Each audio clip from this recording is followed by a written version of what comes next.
mentioned that you would like to invite the PAP candidate for Holland Bukit Timah GRC to debate on a certain issue. Could you kind of give us some examples or enlighten us a few specific issues? Very specific to the Bukit Panjang Holland Town Council is the fact that the Town Council took the surpluses of the money that was collected, the funds that were collected in the constituencies. I'm talking about Bukit Panjang SMC as well as the Holland Bukit Timah GRC. These two constituencies, this GRC and the SMC, have amalgamated to form one town council, of which Dr. Teo Ho Pin, who is chairman of the town council and MP for Bukit Panjang, is chair. We read reports that this town council had invested the surpluses, the funds, in very risky investments, which turned out to be very wrong. The toxic financial instruments that were, I think, was to the tune of about $8 million to $12 million. Right. Now, this is something which I think rankles the constituents there. The money should not have been spent. It's not the MPs' money. It's the constituents' hard-earned money, money that they collected from conservancy charges. That should either have been returned or somehow be made available for use by the constituents. That's one issue. The second issue is Dr. Teo Ho Pin has, up until now, continued to evade the very serious problem of Sheng Siong buying over the Fa Jiao wet market. We have heard many times when we get down to the constituencies whereby prices have been raised because rentals have been raised as a result of that buy over from Sheng Siong. We have repeatedly asked the government to address us on this issue, and we've even gone down to the constituency to ask for us to be able to have a town hall meeting with the residents, but of course that was not allowed by the police. Another issue that we want to bring up, which is reflects on the competence, or rather the lack of it, of the minister there, and we are talking about Dr. Vivian Balakrishnan of the MCYS.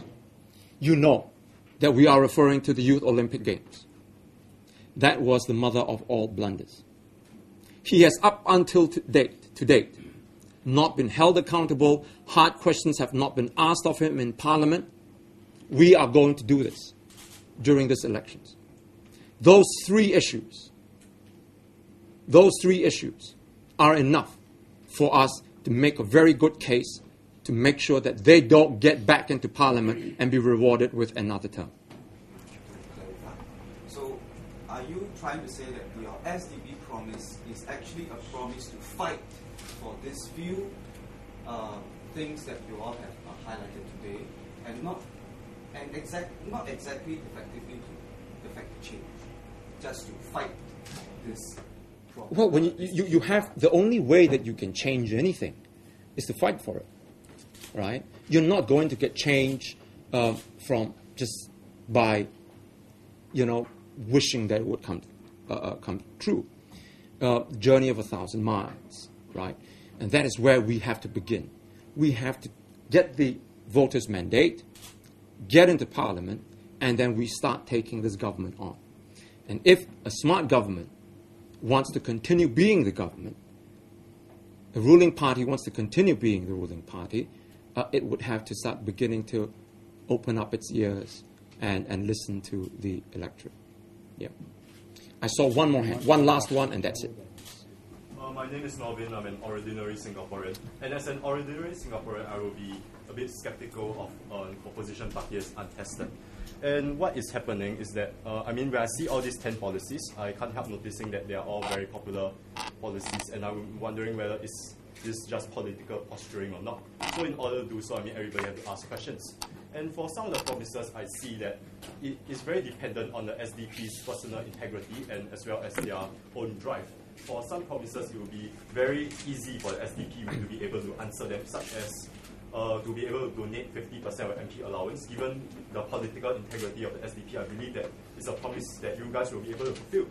Just that, when I look at some policies, I will be a bit skeptical. For example, Promise 2, not authorize any unsafe investments. Back before the financial crisis, before 2008 happened, all those financial instruments that the town councils bought, they will be right and certain to say that they were regarded as safe in that time. It was a prevailing opinion, everybody thought it was safe. For the SDP to be able to not invest in those investments, it would be, SDP would have needed a financial analysis so capable that he's able to determine that a financial crisis was about to happen at that time. So, some of the promises, you would require much capabilities to do so. And do the SDP really have such capabilities? That would be the question that I'm sure will be in the minds of an ordinary Singaporean.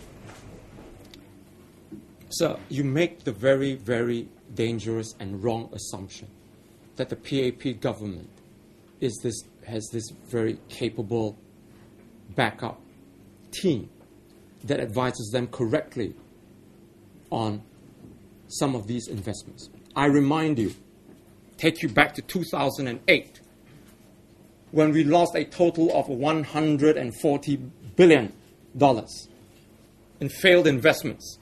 At that time, it was the U.S. government, Washington, D.C., that bailed out the Bank of America, Merrill Lynch. We would have gone further down if if Barack Obama did not come out with a bailout. That's the competence that you are talking about. What we're talking about is that the government, whether at the national level or the local level, in this case, in the local level, it would be our MPs at the constituencies. We are saying that governments, big and small, do not have the right to make risky investments on behalf of the people's savings.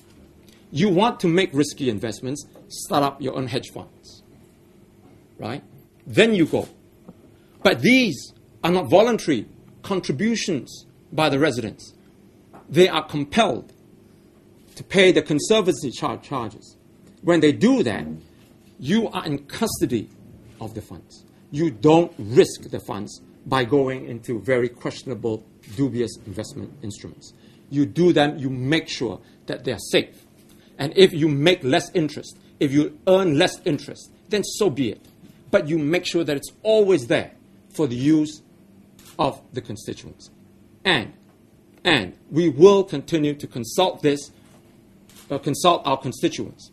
If the constituents don't want us even to invest it in any kind of investment project, then what we want to do, and if they want us to return it back to them in terms of whether it's just financial projects, infrastructural projects, or through helping the needy in the constituency, then they make that decision. We are just stewards. We are just custodians of their wealth.